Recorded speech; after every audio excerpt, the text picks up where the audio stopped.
Welcome to the Profit First Show. I'm your host, Jay Askew. We have an eventful evening tonight. We got about 6 topics we're going to go over in today's live show. If you guys are new here, welcome in. If you're not, welcome back. I appreciate everybody who watches the show, who watches the replay. Same ground rules. Hey, if you're watching live, then when you comment in the chat, we'll have it we'll have it brought up during the live, and we'll respond throughout the live as well. Whether you agree with me or disagree, just let me know. I really don't care at the end of the day. All right. Anyways, we said what we got to say and we keep it real. Second of all, if you guys are watching the replay, let me know. What are your thoughts? What are your opinions in the comment section down below? We're not going to waste any time, guys. We're going to get right into it. Let's see it. Let's do it. The first topic of today is going to be a woman claiming that she felt unsafe with an Uber driver, but it's actually really crazy what happened. So let's deep dive into it and let me know what you think. There are 2 parts to this story, by the way, so just a heads up. Let's see.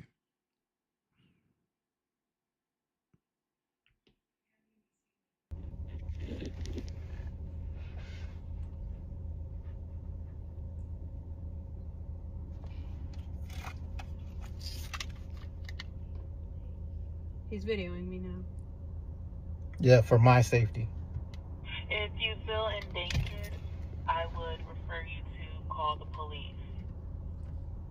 So what do you provide as a safety line? She says she feels unsafe. I'm sitting here, obviously, have my seatbelt on.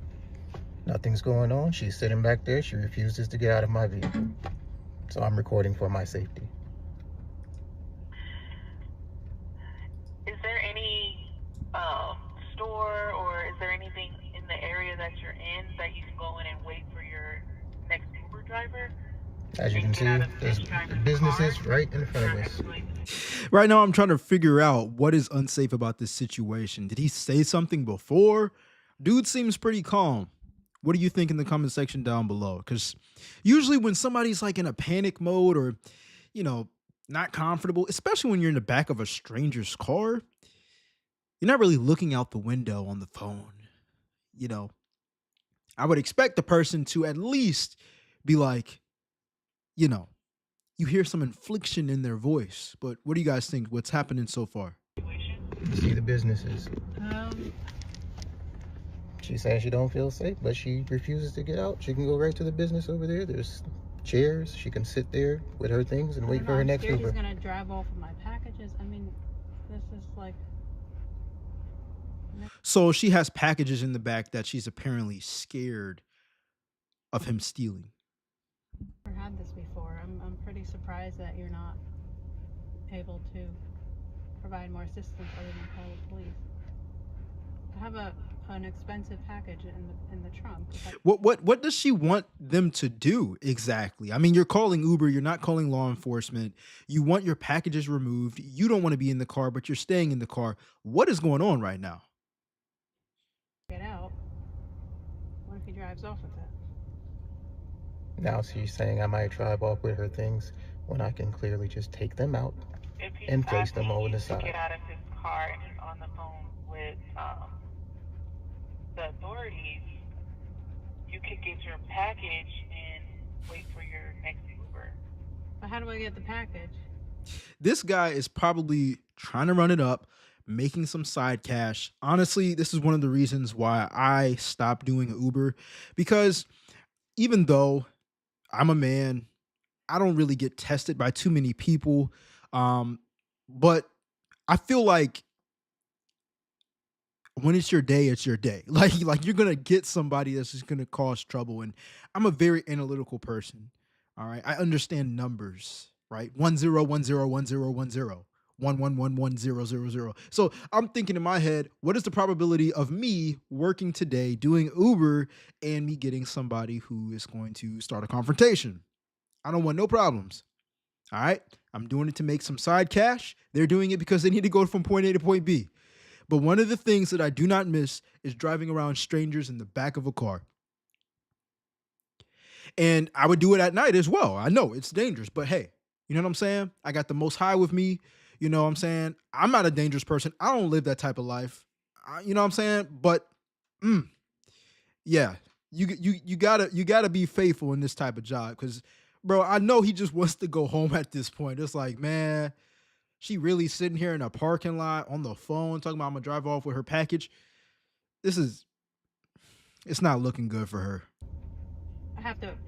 I need him Ask to him open the trunk. to open the trunk. Okay. You can ask him to open the Can you? trunk. Well, I'll do that right now. Whatever gets you out of here, I don't care. I'll open it. You get your package. Whatever you need to do. You telling me she didn't think about that before? Look at the face that she made. In the trunk. To open the trunk. Okay. You can ask. Look at this, man. That's the face of like idiocracy right now. Okay. Duh, you can get your package out of the trunk. If you really cared about your package that much over your safety, right? Or your safety over your package, you would find a way to get you out of there or that package out of there. You just would. He's not even driving the car. Like, what is going on right now? Let me know what you think is going on in the comment section down below. Because on the show, we always talk about profit and money and everything. And the reason why I'm even bringing this whole reaction video up about this guy in the Uber is because not only did I used to do it like I just explained, but the reason why I even went even more crazy on creating content was to get out of that situation.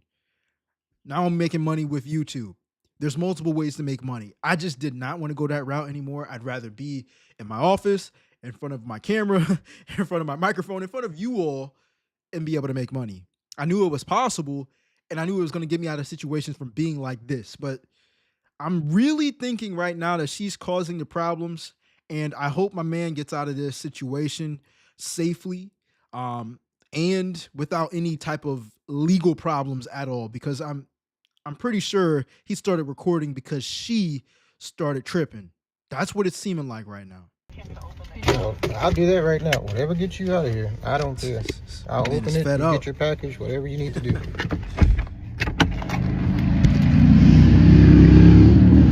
I'm going to get her package out of the back because she's scared I'm going to take her package. This is her package. Getting her package out. Set it right here beside her so she can have it.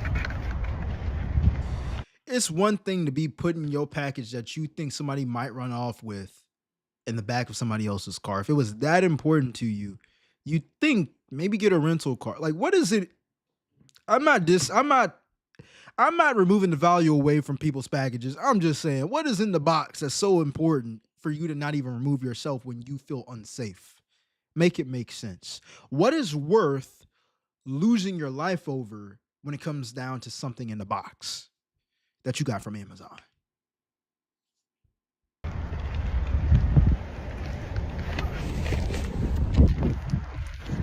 Her package is out. Package is right there. I'm right here. I'm getting back into my vehicle.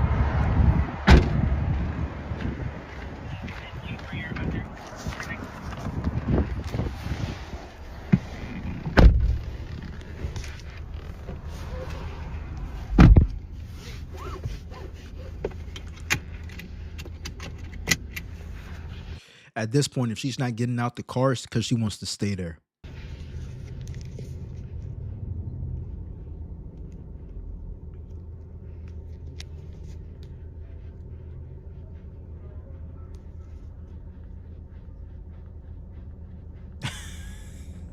Like, is he waiting on them to say something on the phone? What is going on right now, man?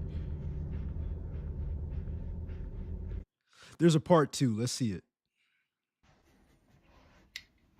Hey, y'all. So, it's been brought to my attention that people want a part two of the Uber Chronicles. Very strange, I guess, situation I had on yesterday. Now, I'll try and play back in my head and give kind of like a rundown, a run through. What are you doing, Princess? Sorry, my doggy. She wants pets. All right, we're going to skip some of that. I mean, she seemed okay at first. So, I opened the bag and let her put her package in the bag because that's where she wanted to put it. So I let her put her package in the bag. closed the door, got in. Now, this was the first strange thing that happened. She first sat behind the passenger seat. As I started driving, she shifts over to sit behind me, behind the driver's seat. And, Yeah, one of the things that I did when I did Uber was lean my seat like really, really, really, really, really far back. You know what I'm saying? I'm giving you a nonverbal communication. I'm giving you nonverbal communication. You ain't sitting behind me unless you have to because it's that many people behind me. hey, ma'am, moving back and forth while the vehicle's moving, that's not safe. So I'd really appreciate it if you didn't do that. If you would, just sit still, put your seatbelt on. Guess she wasn't really trying to hear that. So she shifted one more time back over to the passenger seat. And I told her, I was like, ma'am, could you please put your seatbelt on? She didn't want to do that. Now, I was already talking to my buddy before I picked her up. So when I talk, I use this headset. I'm a truck driver. I do Uber and Lyft like on the side. So it's not my main gig. What I tell you, it's not his main gig. My man is over here running it up and getting problems. So this only covers one ear, hands free. Under Florida state law, that's legal. Also, under Florida state law, you are allowed to talk on the phone while driving Uber. Now, some of you all have a problem with that. Fine, that's your personal preference. However, your Uber driver, they don't have to adhere to that. Just talk to me. Because a lot of people, they get in, they don't want to talk. They just want to ride, and they could care less if you're talking to anybody on the phone. They don't really care. But there are people that talk to me, and when they talk to me, I'll not talk to whoever I'm talking to on the phone, and I'll talk to them. I'll have a conversation with the passenger. I've done that hundreds of times. I've done a lot of these rides, so it's nothing new. But yeah, so I'm talking on the phone with my buddy. Then she asked me, "Are you on the phone?" I was like, "Yeah, I'm on the phone. I'm talking to my buddy." And she's like, "Oh, are you from New York?" I'm like, no, I'm from Florida. I live here. I'm born and raised in Florida. And she says, "Oh, well, the only people I know that talk while they're on the phone are people from New York." I'm like, okay. She's like, well, The I'm only from New type York. of people that talk on the phone are people from New York. What? Okay. Like, but me not understanding, I'm like, I don't know what this has to do with it. Okay, all right. And she's like, well, I think it's rude that you're on the phone. I was like, well, Oh, nah, she one of them type. Man, I don't even understand the thinking of some people when they're like this. They gotta control everything. You feel me? I don't understand why somebody who is sitting in someone else's car is trying to tell the other person what to do, especially if it's their property. If you don't like the way somebody is doing something, you do have the right to leave, stop the ride. You know what I'm saying? And it seems like that's what she did, but then she took it a step further and talking about how she feels unsafe. She was already out her seatbelt. I was on the phone before you ever got to the vehicle, and I'm allowed to be on the phone. You may think it's rude, but it's not illegal for me to be on the phone talking to my buddy. I'm well within my rights. She didn't like that, so I wouldn't have answered. I just would have kept on looking at, okay. Oh, okay. Oh, word. Got you. Got you. Okay. Cool. Mm-hmm. Yeah, you're right. You're right. You're right. You know what I'm saying? Until we got to destination. You know what I'm saying? Until we got to the destination, she would have heard that. now she starts to say, well, I don't feel safe. You don't feel safe? All right, well, I told her, well, since you don't feel safe, I'll pull over to an establishment. It's during the weekday. It's in like the middle, of the day. It's like, I'll pull over to an establishment. I'll cancel the ride. You can request a new ride, and you can go wait in one of the establishments, with your things. So that way, you feel safe since you don't feel safe in my vehicle. So she tells me no. I was like, well, no. I like how he's handling it professionally for sure. You just told me you don't feel safe, so now you have to get out of here. Like, I can't be riding around with somebody that's telling me that they don't feel safe. I don't know what you're going to do. You can call the police on me and tell them that you don't feel safe. And now I'm a black guy with this white woman that's saying she don't feel safe. I don't know what could happen from that. And I ain't trying to figure it out either. And I ain't trying to go through it. So I'm like, nope. I'm going to pull over to the establishment. You can get out, get your things, and just go over there. I made sure I parked in a parking lot where there was multiple businesses. You can go over there, and wait for your new Uber. I canceled the ride. I pulled over. I'm waiting. I'm like, ma'am, you can go ahead and exit the vehicle. She refused. I said, ma'am, would you please exit the vehicle? She wants to ruin this guy's day because he wouldn't listen to her. That's exactly what it is. Listen, moral of the story is ain't nothing wrong with having a side hustle. It's just that when you're dealing with more people, there becomes more problems. You know what I'm saying? A lot of people say more money, more problems, more people, more problems. Cause you don't have to please people, but that's the problem. They think you have to please them, especially people like this, especially people who are rideshare drivers. I know there's some crazy stories out there. So I'm going to see how you guys react to this and let me know your thoughts in the comment section down below. Because if you guys like this type of content, I'm going to create more of it, especially with these crazy Uber or Lyft stories for sure. I had a crazy story myself, but long story short, I was at a beach. I was driving people around. I was in a rental car, and these drunk guys came in, and they were just loud as hell. And I'm like, we're driving half a mile down the road, so isn't going to be any problems, right?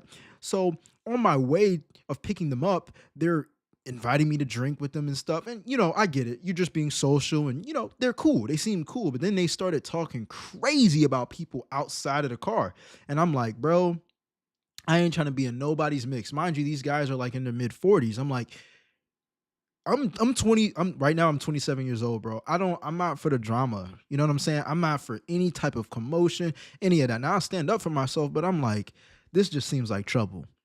It's daytime. You would think it would be nighttime, but it's daytime. They're drunk.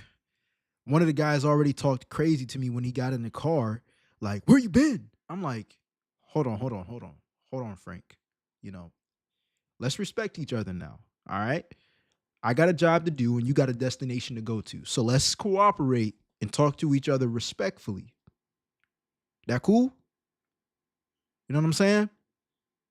I know you lit, but control yourself, compose yourself. You got to be able to deal with people in you got to know how to deal with people in jobs like this and hustles like this, because if you let your emotions get the best of you, you never know what situation you can end up in. You never know who is sitting in that back seat. And I get it. Some of y'all might be like, well, they don't know who's sitting in the driver's seat. Listen, that's cool too. But for me, I believe the most powerful weapon before any physical altercation ever happens is up here. It's right up here. Most people react emotionally, but you got to know how to control your emotions, talk to people, de escalate. I think that's a very, very valuable trait that most people just don't know how to do because they want to feel heard. They want to make sure that nobody messes with them. And that's cool. But there's ways of communicating that for sure as well. You don't have to respond to everything. I think this guy, you can't dodge every bullet when you got a situation like this, but I definitely would have just agreed and just kept on pushing. Cause if she would have done the same thing, she would have done the same thing. But I don't have to answer to you. Why am I on the phone? I don't have to answer to you. You feel me? I don't have to answer to you. That's what I believe. Anyways, let me know your thoughts on this in the comment section down below and subscribe if you like this type of content. Let's get it. All right, we're gonna go ahead and move into section number 2, or topic number 2. And this is a coworker ended up with having some pretty healthy tips recently, and come to find out she was committing felonies. Man, we got to talk about it. Let's go ahead and get into it, man. Let me pull up the video for y'all.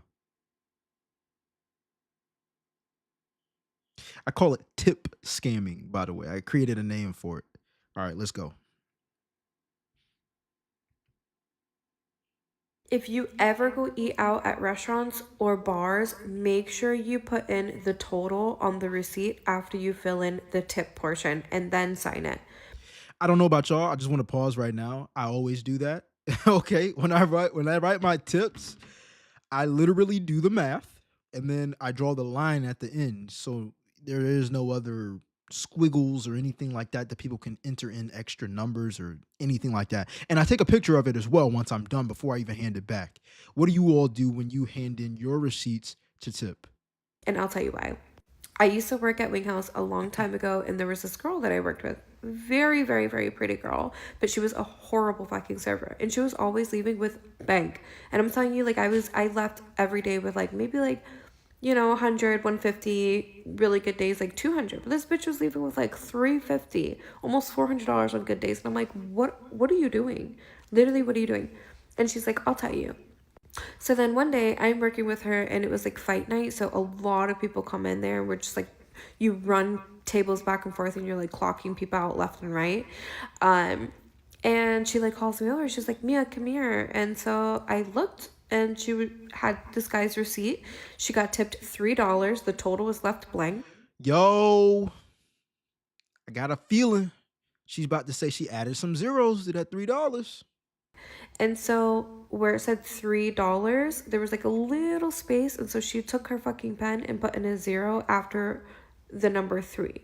So that $3 tip turned into $30. Just Okay, why would you want to do this?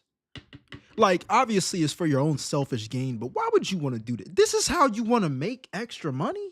Why don't people really just want to make an honest living? By creating more value, doing your job better so you can deserve $30 tips. And don't come to me with that BS about, well, people don't tip anymore. Listen, maybe you need to change your employment location. You know what I'm saying? I definitely tip, and I believe what you put out is what you get back. It's called reciprocation. You know what I'm saying? write a fucking simple zero. And then on the total, she filled it out. It was like, I don't know, 70 something dollars. Mm. And the signature was already there. And so at the end of the day, when you're bringing in your receipts, it was rang in as $30 instead of $3. See, for me, I got too many methods set up. You know what I'm saying? I told y'all in previous videos before, when I get my paycheck and it comes in, it gets split up in 5 different ways. I got a savings, I got an investment, I got a debt payoff account, I have a business account, and I have a save. I think I already said savings, but a fun account, right? So my fun account is what I spend money on anything, right? It can be eating out, it can be, going to Best Buy, anything that I want that's pretty cool that I don't really need, but I want to buy it. And truth be told, it's only 10% of my earned income from my 9 to 5. And so when I go to these restaurants, it ain't that much money. You know what I'm saying? It ain't that much money because that fun money be going quick because I can spend it on anything, right? Um, y'all lock your cards. You know what I'm saying? Once the transaction goes through, lock your cards. I know tipping, if you tip after you spend, then you got to unlock it in order for it to go through. If you have to keep it unlocked, keep a certain amount out. I don't put all of my money in one bank account, and I get it. Credit cards are different as well. So, what are the things about credit cards? Call your bank. Have a dependable bank. That's all I can say. Because when it comes down to disputing things that are obviously lies and people, you can't trust people, call your bank. You know what I'm saying? Have a reliable bank that's brick and mortar because these bank apps or whatever, credit cards that just are complete digital, they don't they don't care too much about their customers. They don't. We've reviewed videos on this channel where people are literally having these apps to where they can have their debit cards up there and have a balance up there or have a credit card up there, and they're so hard to get in contact with. And I was like, yo, that's crazy. And so she did that to so many people that night. I'm Mm. sure. She didn't show me anymore, but I'm sure. And yeah. And before anyone asked, no, I didn't snitch on her to management. I just didn't feel like that was my place. It was a long time ago. I was like, I'm Mm. new here. I'm not trying to like start shit with anyone, blah, blah, blah.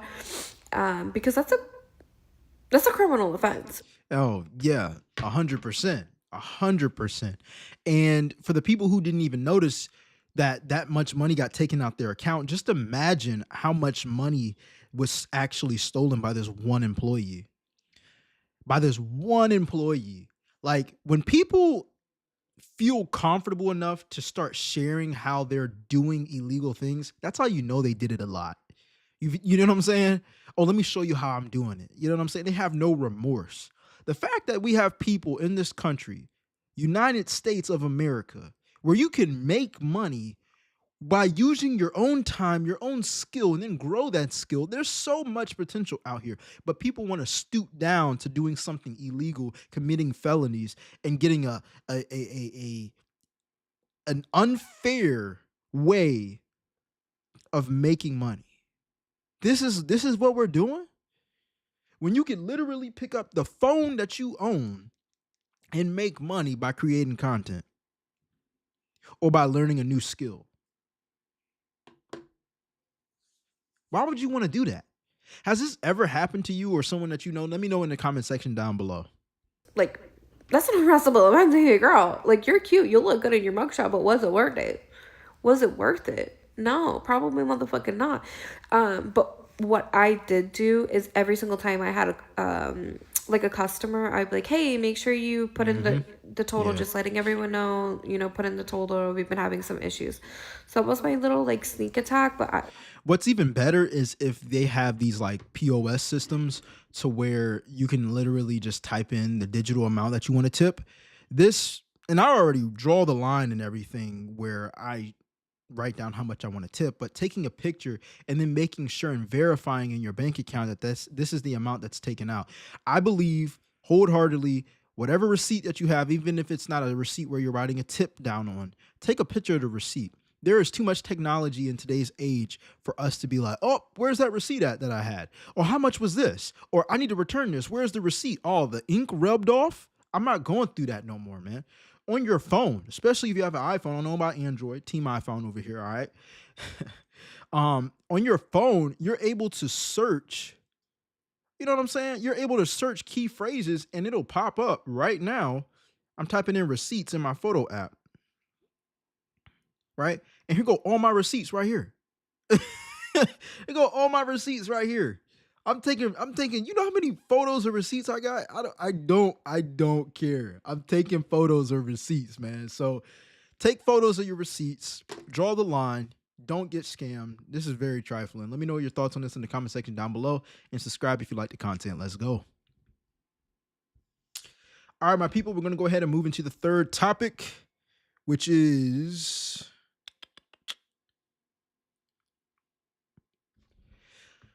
oh boy, Walmart is getting caught in the red again for overcharging people. This is it's getting out of hand, man. It's most definitely getting out of hand. Let's see what's going on with Wally World.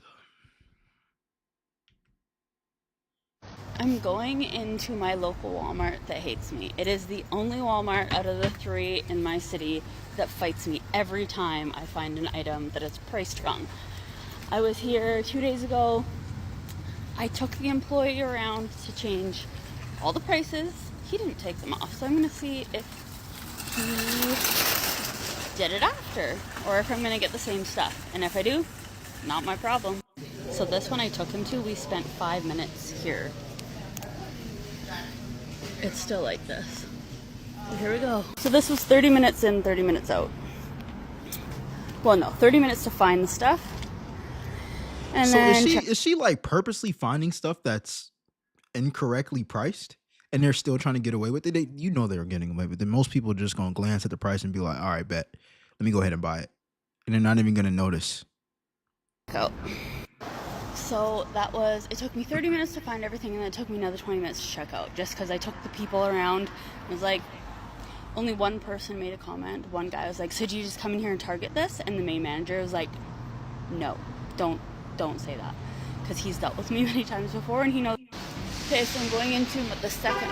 Now, would I be doing this? Hell no. It's like she's on the borderline of exposing Walmart for, charging, basically lying about how much they're charging for items. But this is something that they need to be held accountable for. We just reacted to a video, I think 2 videos within the past month, of this guy going around seeing how Walmart, whether it's their vendors or Walmart itself, it doesn't matter. Somebody has to get held responsible, and they're printing out false weights on the meat. And so when you put the meat on the scale, it's saying it's like 2 pounds, but they're charging you for 5 pounds.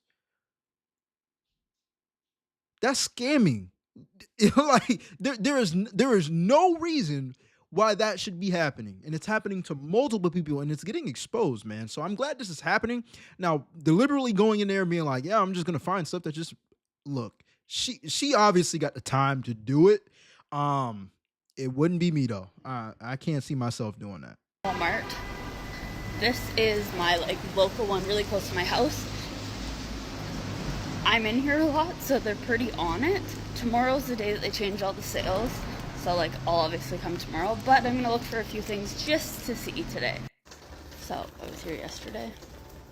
I ain't gonna lie, these type of people annoy me. I thought she was just going in one Walmart and it's like, man, look how they trying to rip off people. But no, she's going into multiple locations, bro. I hope she can afford the time that she's using to. She's almost like a coupon shopper almost. But this doesn't make Walmart any better. I am not saying that Walmart should not get held responsible. This is actually something that needs to be stopped. It needs to be put on blast. What are your thoughts on this in the comment section down below? I pointed this out. So this is what you're looking for. You can see that these are $32.88, but they're on the skid for $28.88. So I'll get those for $18.88. And things like this. This is double ticketing. Wait, what? You can see that these are $32.88, but they're on the skid for $28.88. So I'll get those for $18.88. What? Y'all let me know in the comment section down below. What kind of math is that? They're on the side shelf for $28.88. But they're on the shelf for $32.88. She says she gets them for $18. That's only a $4 difference. So why is she getting them for $18?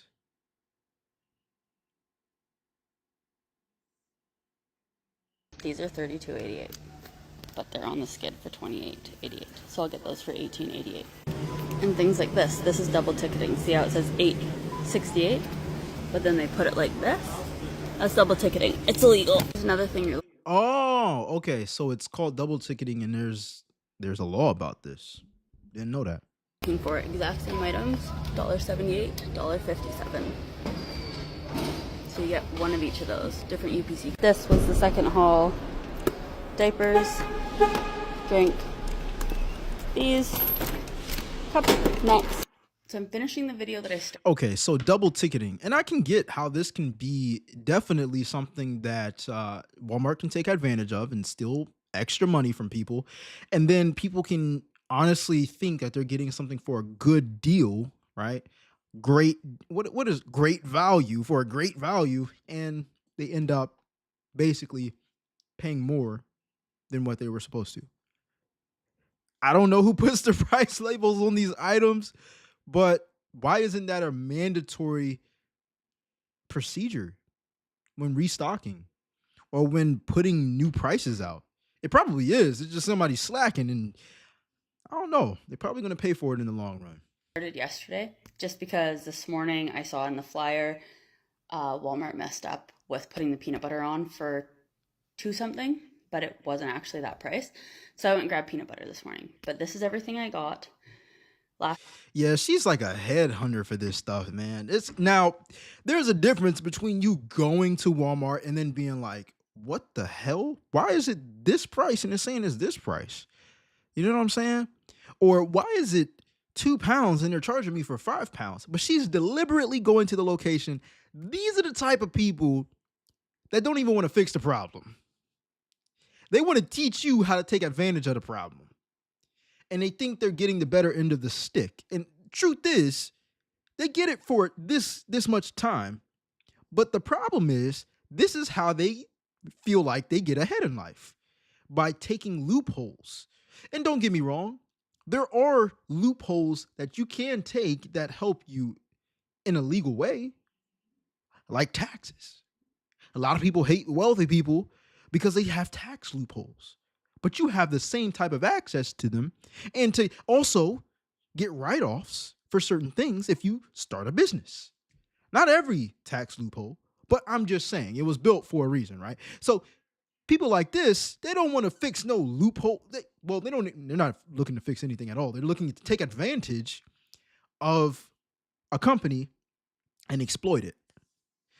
Almost like how there's like this Home Depot trend. I don't know if it's still going on, but it was like this penny app thing. And if you show up to Home Depot, you can scan an item and scan multiple items and get it for a penny. And I'm like, why would you want to do that? Just so they can resell it. I get it. I used to resell iPhones and I used to resell Apple products, but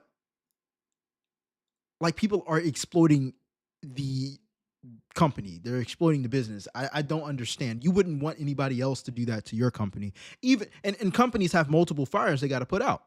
And so, yeah, there are going to be some things that are not perfect in your company, but man, to have people exploit it is just like people know they wouldn't want this done to them. So why are you exploiting it? If you want to bring awareness, bring awareness, but don't be going to different locations and being like, yeah, yeah, I heard that the peanut butter was like messed up, so I'm headed to the store for some peanut butter, bro. What are your thoughts on this in the comment section down below? Let me know. Subscribe if you like the content. Let's get it. All right, my people, we're going on to the fourth topic. We're on a roll today. Let's go. All right. Appreciate the like on the video, by the way. The fourth topic. This one actually was really sad, y'all. This is a Target worker who was working for 8 years, didn't take a sick day off within a year, and then got her hours cut. So we're gonna deep dive into her story, see what's going on, and let me know your thoughts in the comment section down below. Let's get it. I think I'm done with Target. I'm literally so upset. And I'm just like so tired. I'm so tired. I really have not cried because of Target in a long, long time. I think it was like when I first started, and I've worked at Target for almost 8 years. So that's insane to me. And I'm just so tired of like having cut hours, but being still like expected to do all of your stuff. And it's just like, I don't know. And when you're a good worker, they don't even care because it's like, I don't know. It's like we're making $17 an hour. What do you want from me? Like, I'm not gonna be sprinting around. I'm so sorry. You guys talking about how you had toxic management at your Target. I'm not saying I'm there yet, but it's just like small things that people say that's just like they're not appreciative of the stuff that you do for that department and for your job is crazy. And it's just like I could not imagine I definitely feel for her because you want to feel appreciated for the work that you do, whether you're at your job or you're at your home or in a relationship or even a friendship, right? You want to feel appreciated. We love to feel appreciated, right? On the other hand, when it comes down to, you know, the job and the corporate ladder, we got to understand that those that put in the most physical work usually aren't valued the most. It's sad, but it's the truth. And I'm going to back that up by giving you all a principle that I've learned from a mentor in a couple seconds. So let's continue listening to her story. actual like super toxic work environment at a Target, and I get why some of you guys quit in like a couple weeks. I really do. This is literally why I haven't called in for over a year, is because everything just gets dumped on me when I come back anyway. So it's like I have so much one-for-ones, like polls. I have so much reshop because obviously no one else is in beauty or scheduled in beauty, and it's just like crazy. And then obviously all of my freight doesn't get done when I'm not there. I'm wearing waterproof mascara today, even though it's like basically all the way off. And I'm just so tired. And it's like, there's small things that's happened here that, you know, isn't fun, isn't great. But I feel like I just keep getting pushed to the breaking point multiple times lately. And this is what happens with most people in these type of jobs. I'm not saying that Target is a terrible company. I'm just saying when you're using muscle and your physical body to do the job, it is one of the most lowest tier as far as not only your pay, but the quality of work that you do. I'm not saying these jobs aren't important. They are important. But when we look at it, right, I learned from a mentor, the lowest tier of work is like physical work, right? Trading your time for money. But physical work, right? You got to use your body. You got to lift stuff. You got to move around. You got to run around and do this, that, and the third. And then the second step above that is management. So these are the people who manage the people who do the physical work. And then a step above that are the people who communicate. And the people who communicate are the people who have meetings and they talk and then they tell the managers what to tell the employees who are doing the physical work. And then you have the people who are innovators, right? And innovators are people who create new business concepts or create new ideologies, or not even ideologies, but new technologies in order to help the company grow or to start a business. And so the first two levels, which is the physical workers and the managers, they're there. But the communicators and the people who are innovators are the people who just think and get paid. This is why I believe that everybody should have a second stream of income where they're in the top two levels. You got to create something. You got to create something. My mentor taught me wealth isn't how much money you have in your bank account. Wealth is what you can do for other people, because when you do for other people will want to pay you attention, and then you'll get paid money. All right. That is how wealth works. You got to think more than what you have to give every single day, which is your time. You'll never get that back. And it's so, it can get emotional. You know what I'm saying? Now, I'm a solution-based person. Like, I don't like feeling sad. You know what I'm saying? I don't like feeling down. So I'm like, 5 minutes to complain. Let me bounce back. What do I got to do to get out of this situation? What do I have to do to get out the situation? Last week, I was literally talking to my girl. I'm like, I don't know why I feel so behind, but I do. And I got to change something. And it was just literally that day. And it was only 2 p.m. in the afternoon. And it was because I didn't plan my day the day before. I didn't have my calendar built out. And I was in my robe, sitting right here at this desk, probably editing videos. And I'm like, yo, I feel like a bum. So I gave myself a haircut. I give myself a haircut every week. I take a shower. You know what I'm saying? I got dressed. I still did my work I had to do, but I planned my day as well. And I know most of my day, if it's Monday through Friday, I'm at the 9 to 5, but I'm also at my 5 to 9 when I get off my 9 to 5. So I'm working on my business. I'm working on making money by just communicating and thinking, which is what I'm doing right now. So I think some people get fed up, with this because they don't know any other way. And this is stressful. You can have the best of both worlds. You can have two streams of income. It's just most people, they're unaware of the levels of work that I just explained, the 4 levels of work. But anyways, let me know your thoughts in the comment section down below. Let's continue. That it's just a lot. Like, what's annoying to me is like people not realizing, like, obviously the important people that I do care about know that I try hard, and I try harder than like most people should at a retail job. Like, this is crazy. See, and this is exactly what I'm saying. Hear me out. Again, I'm not shaming Target. This is a mindset thing. When you're on that lower tier of work, not looking down at it at all, because I have a 9 to 5. You know what I'm saying? I love getting paid every 2 weeks, but I'm also going to make sure I get paid from my communication and my ideas as well. All right. But when people say things like, I work harder than everybody else, look, you're still at that first step of work. I'm not saying don't give your best. Give your best, because that carries on into other aspects of your life. When you start a business and when you start communicating or create a YouTube or create content, you're going to have to give your best. Why? Because it's not easy on this side either.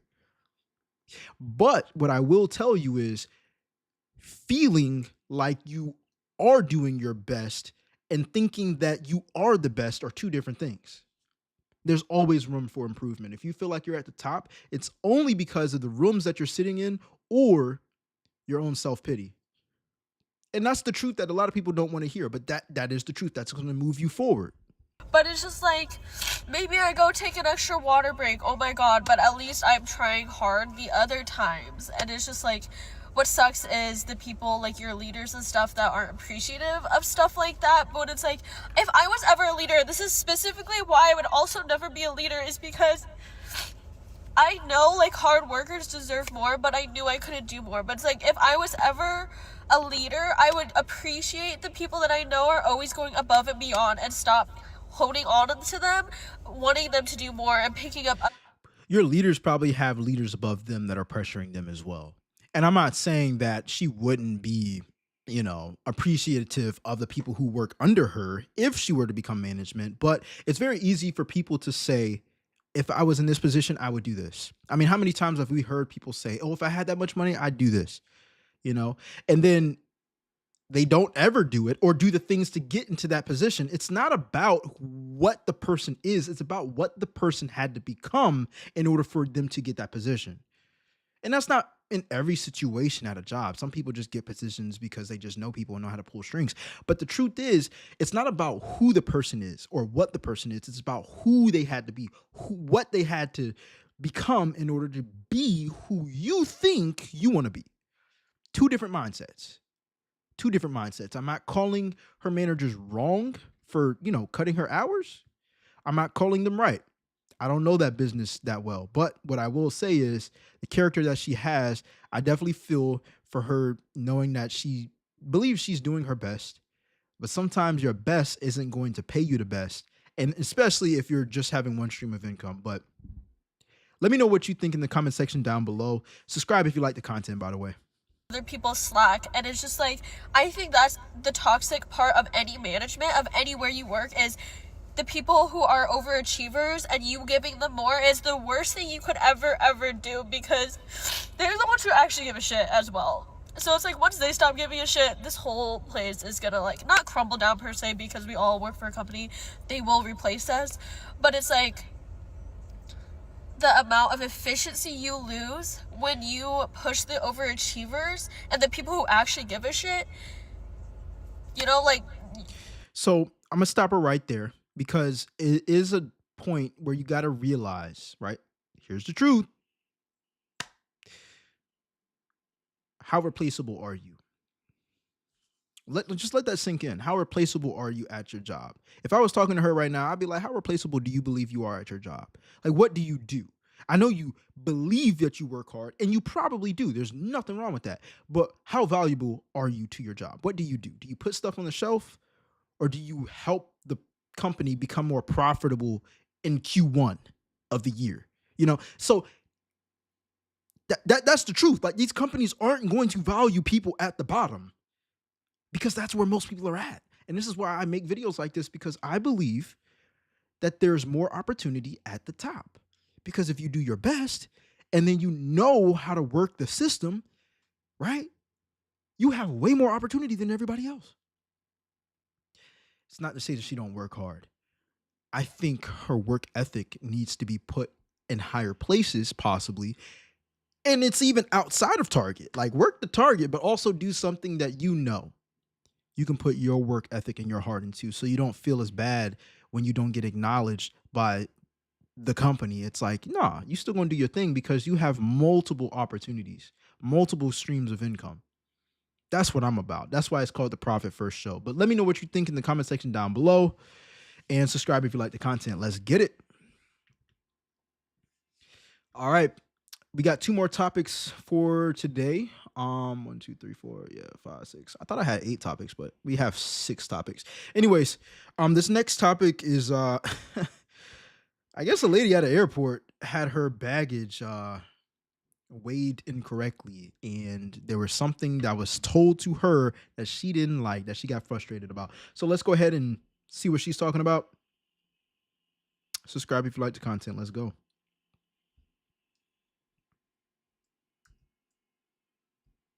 This is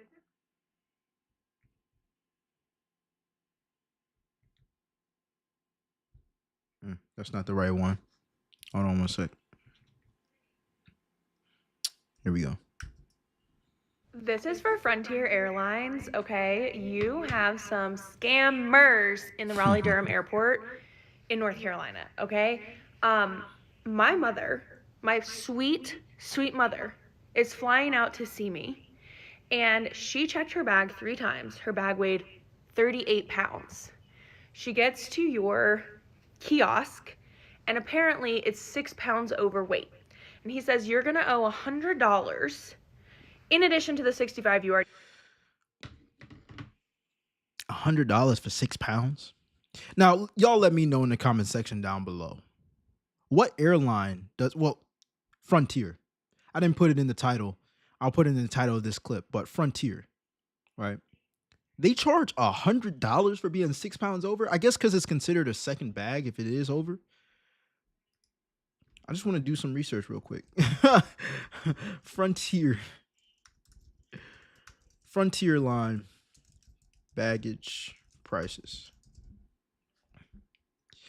It says right here, Frontier Airlines charges for all carry-on and check bags with prices varying based on when they are purchased. Carry-on bags start around $35 to $50 plus, and check bags start at $29 to $63 for the first bag when booked online. Fees increase significantly at the airport, often reaching $79 to $100. Seems as though this information was already out there. She might be frustrated because she didn't know. Paid for your 40-pound baggage, okay? $100. The website says 75 if it's overweight. Anyways, then he takes out his earpiece and steps to the side and says, if you give me $50 cash, I'll push. What? I was not expecting that. I thought he was going to say something wild, but that's crazy. The fact that you got airline employees bribing customers to pass their luggage without charging them as much as the airline is insane. What?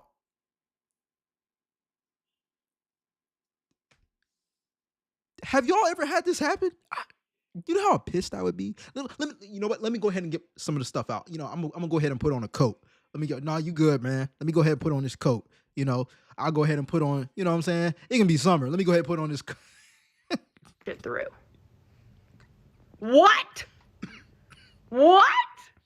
You are taking $50 cash from people in order to push their bag through so they don't have to pay the $100 that you're saying it cost when it doesn't. And how do we even know that the bag is actually overweight? Because my mom weighed it 3 times and took stuff out and got it down to 38 pounds, okay? And maybe not all scales are equal, but 6 pounds over, this is a scam, Frontier.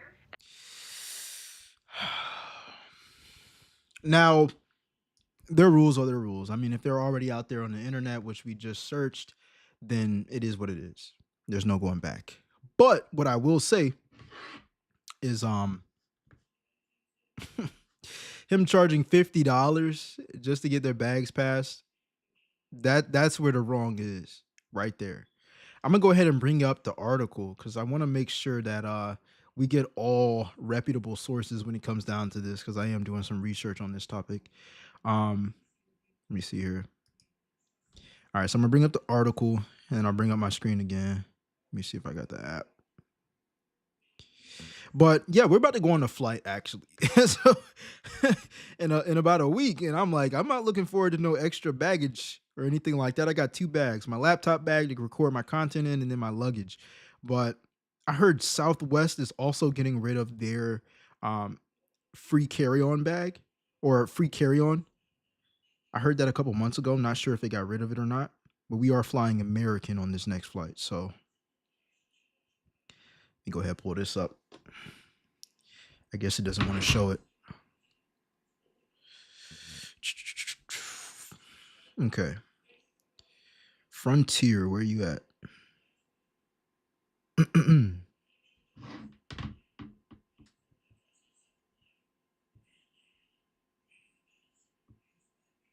All right. So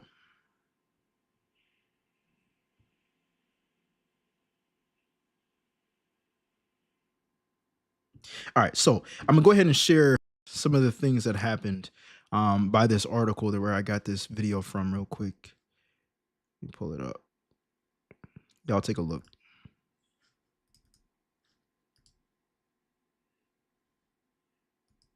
I guess it doesn't want to show it for you all, huh?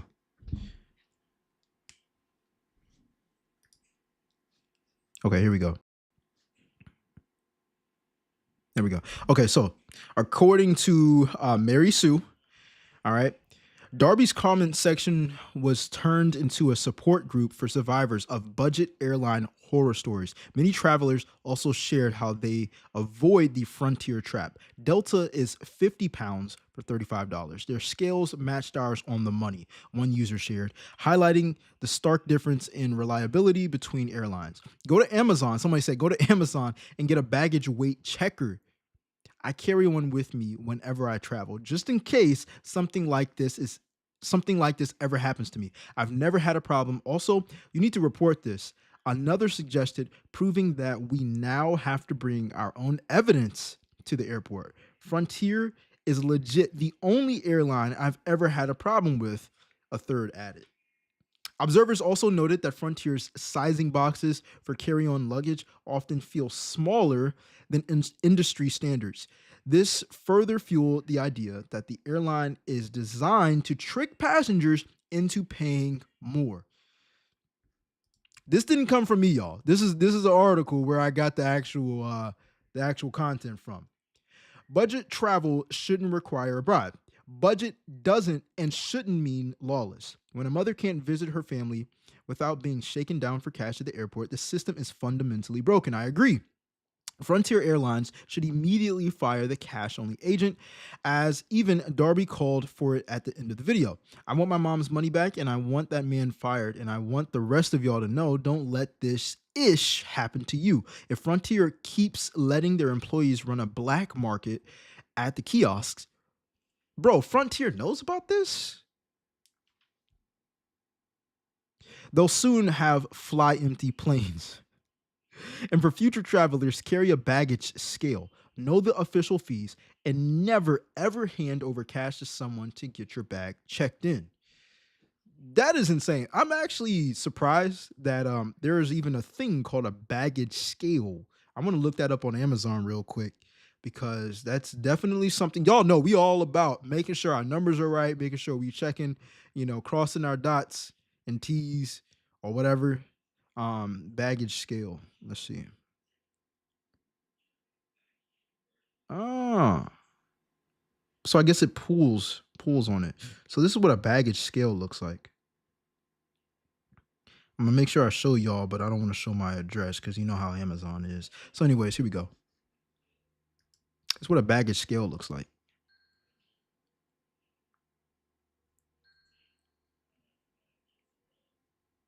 So I guess it pulls on it to let you know how much it weighs. That's pretty cool. Yo, that's convenient. I'm actually I'm gonna actually get me one of these, man. I'm gonna leave the link to one of these in the description down below, just in case you guys want to go ahead and order one yourselves as well. But yeah, I'm gonna definitely give me one of these. I thought it was actually gonna be like a plate looking thing, and then you gotta sit your baggage up there. But anyways, if you like this type of content, make sure you subscribe and let me know your thoughts in the comment section down below. Let's get it. All right, my people. I'm gonna go ahead, run to the restroom, then we're gonna cover the last topic. I'll be right back.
All right, we are back. We're gonna go ahead and cover the last topic of today's show. Let me know your guys' thoughts in the comment section or the chat as well if you guys like this type of content. All right, next up we got a woman who moved from Chicago or moved to Chicago, and then Crunch Gym kept charging her even after 4 cancellations. Now, if y'all know me, y'all know I love the gym. And I've had plenty of gym memberships. But to hear that somebody's getting ripped off because they're moving, this happened to me before. But I'm gonna, let the video play first before I share my own experience. But let's go ahead and get into it, all right?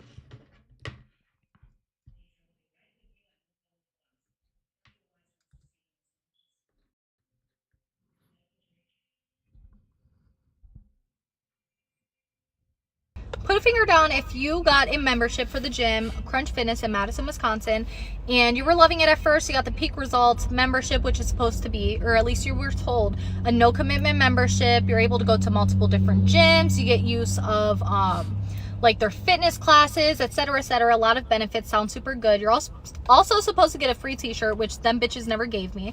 Anyways, that's besides the point. So a few months after getting this membership, you decide to relocate to Chicago, Illinois. So you're now living in Chicago, Illinois, and it's been about a month. You get a notification that $100-something was taken from your account. So you're like, what the fuck? Like, I canceled this shit in person around like 2-3 a.m. with the overnight person. I canceled this membership. They told me they canceled it. Why am I still getting charged? So I call the gym. They're like, oh, that's actually our annual fee. Plus it's the monthly payment. Yeah, they be getting me with the annual fees and stuff, man. I'm not a big fan of that at all. Now, right now I have a membership at Planet Fitness.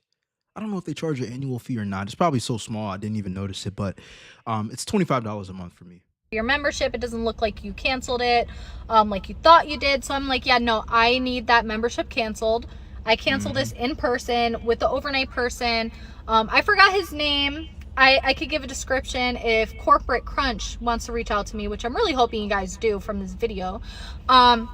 But yeah, so anyways, I explained the situation to them, and they tell me that they can go ahead and cancel the membership for me. They're not going to charge me for the monthly, but they are going to go ahead and cancel my membership, and they cannot refund me the annual fee. I'm like, okay, cool. I understand the annual fee. I understood that when I signed a contract for this gym. Thank you very much for canceling. I appreciate it. So I think I'm done with it, right?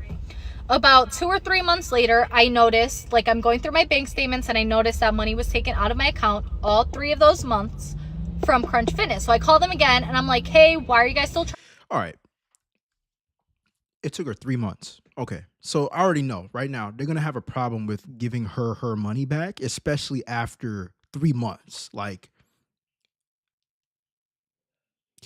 okay, so one of the things that I do that's a preventative measure of any money that's getting taken out of my account without me knowing is putting on bank notifications. So on my bank apps that I have, I will literally go into my account settings, and anything that's more than, I think, 10 cent, which is everything, it's going to send me a notification and an email. Yes, that gets annoying. And a text message, by the way. Yes, that gets annoying.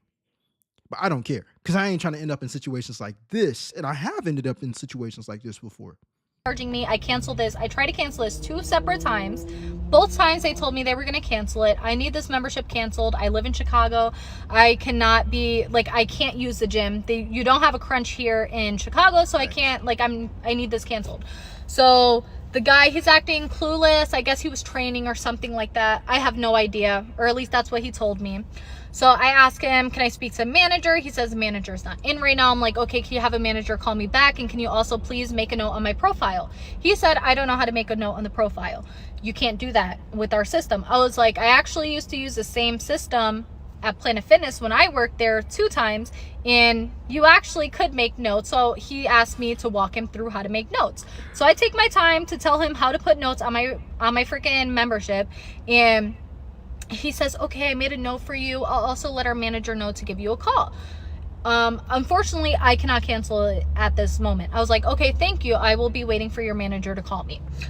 So No. One of the things I learned in sales when I worked in sales was you don't ever assume when someone's going to contact you back. You always get a date and a time and a name. And if they couldn't make a commitment, you got to give them a commitment. Okay, I'll be calling you back at 5 p.m. tomorrow. You know what I'm saying? You got to let them know you're going to expect me or you're going to call me. It's called being the authority.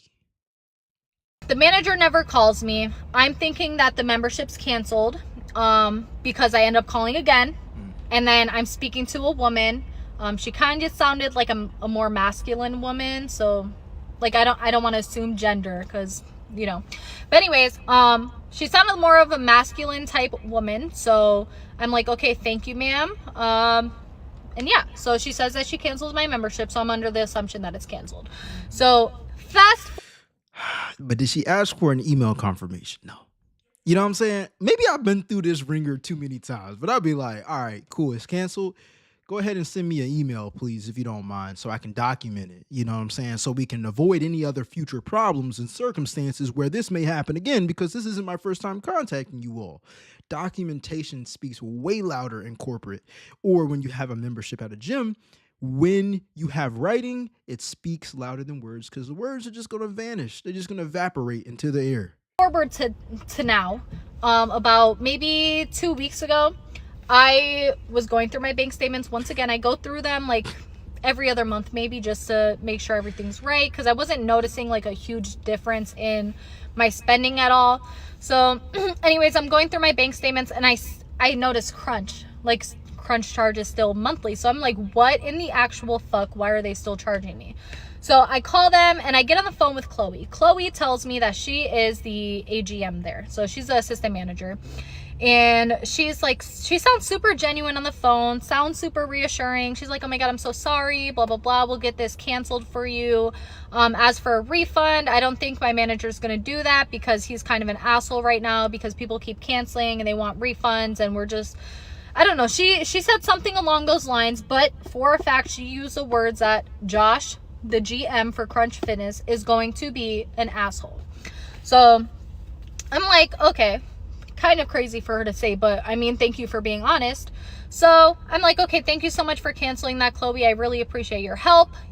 And yeah, so about a week later, I see a failed charge, because at this point, Bro, why is it taking so long to cancel the membership? We're not even talking about a refund at this point. Took all of my money off my account. I put it on my Cash App card, because fuck that.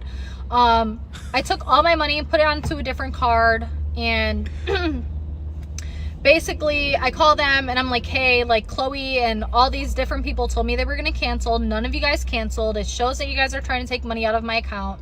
You're not getting any more money out of me. I've been trying to cancel this membership for 7 months now. I've been here for 7 months. I've been here since May. So there is absolutely no reason for you guys. 7 months is closer to a year than it is to not half a year, but it's closer to a year than anything, man. Why would it take that long for a gym? They know exactly what they're doing, man. They know exactly what they're doing. There was a time where I moved to a whole different city, and there was no One Life Fitnesses that were in the location that I moved to. And I love One Life Fitness. Shout out to One Life Fitness. But there was this time where I'm like, okay, in order to cancel my membership, I got to show y'all an address change. No problem. Here's the address. Here's my new address. All right. And they were like, well, we need to see the actual, your name on the lease at the address. I was like, shoot, no problem. Okay, here you go. And so they continue to charge me. And so what did I do? I'm not arguing, baby. I'm not going back and forth. I'ma just change my bank information. You good. You know what I'm saying? You can't take no money if it ain't no money. And you're not going to hit me with these fees in the mail and then bring me to collections at all, because I literally have email documentation of my address change, of us contacting each other, of when I was moving, and how I don't have access to the membership anymore, or the gym anymore. There is no going back and forth. I know I'm not in the wrong. I know you guys are trying to get the most money out of me when I'm leaving, because that splits the agreement. And most gyms make most of their money from people who don't even show up in the gym. Otherwise, the gym wouldn't have enough room, because there'd be so many people inside the gym that it would be illegal, because they don't have the capacity to handle everybody at the same time. So guess what?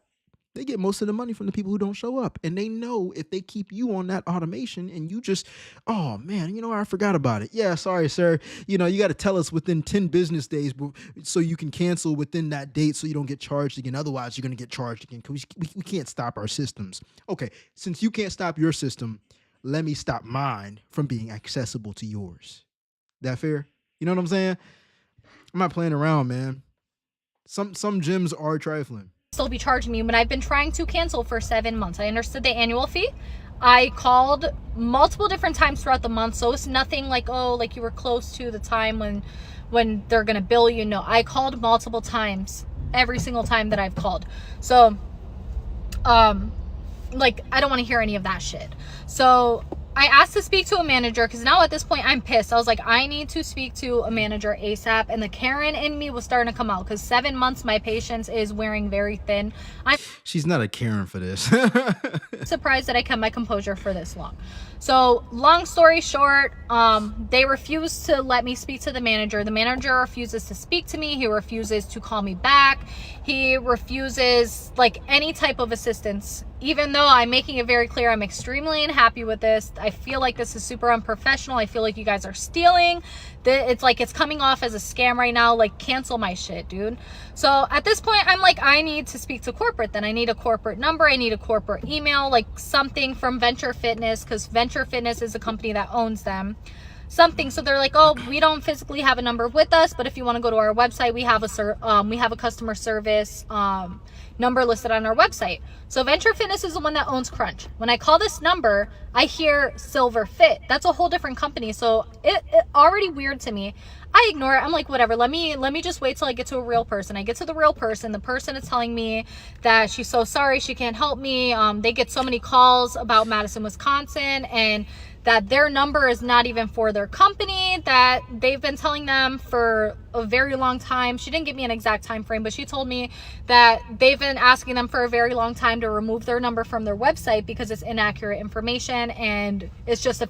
So they all types of messed up, man. Giving incorrect numbers, knowing that it's not even to the corporate that owns their company. Man, what is going on right now? I'm gonna go ahead and speed it up a little bit so we can get to the point. Their business now. So now I'm pissed. I'm like, okay, thank you for your help, whatever. So I end up calling the Crunch Fitness in Waukesha, and I speak to Caden, who's a GM there.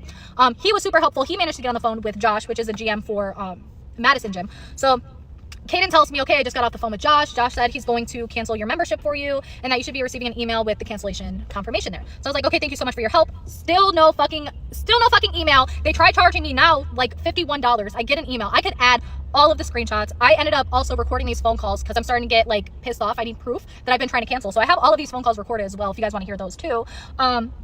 So yeah, so basically I end up speaking to another person. They end up giving me like 3 different numbers. 2 of them were supposed to be for corporate. One of them was supposed to be for like the Crunch website. But the Crunch website, I'm like, I'm starting to get a little crazy. And then you're in Madison, Wisconsin, and I'm in Chicago, Illinois. Like, what the fuck are you doing today? Which is why I'm making this video. Also record that phone call. How are you gonna send me a notification last night that you're trying to charge me $51 and something cents, right? They're still trying to charge her. Is she ever gonna get out the situation? That's what I want for her. That's why I'm speeding it up and skipping. I'm like, please tell me you got the thing canceled. You know what I'm saying? Then we can worry about you getting your refund back. But what? And then today on the phone when I call, you say you could cancel it for me, but you're gonna charge me $81 something. Why in the actual fuck are you charging me $81 when my membership is like $40 something and you tried charging me $51 last night and I've been trying to cancel this shit for 7 fucking months? Do not get a Crunch Fitness membership. Do not get a membership with them unless you want to sign a fucking blood fucking pack, whatever the fuck you want to call it. Do not join Crunch Fitness. If anyone here has contact information for corporate or something like that, please get that to me, because the Karen in me, that shit is coming out, because if I don't get a number, I'm going to end up pulling up to them on Thursday. If I do end up pulling up on them on Thursday, I'll record that shit too for you guys. But yeah, so if that ever happened, you put a finger down. Whoa. So she didn't even get a resolution out of this, man. She just went into a deeper hole of her money being gone. This is actually insane. I'm glad I never had to go through that situation. But again, I changed my debit card. I'm not giving away my ACH information. I lock my card. If they don't want to give me my money back, if they want to keep charging me, I'm closing the accounts. You know what I'm saying? Look, I don't play around like that, man. I don't play around like that. Let me know what you would have done in this scenario in the comment section down below, and subscribe if you like the content. All right, let's get it. All right, my people, I appreciate everybody who tapped into the live, who definitely supported, who liked, who shared it, who, you know what I'm saying, just sat here for the value and to listen to me talk, but also react. Anyways, we're gonna go ahead and go live tomorrow as well. Yeah, subscribe if you like the content. I love doing content like this. So anyways, I've got to go eat. I haven't eaten all day, but I wanted to make sure I got this done for you all. All right. Anyways, I'm out. I'll see y'all tomorrow. Peace.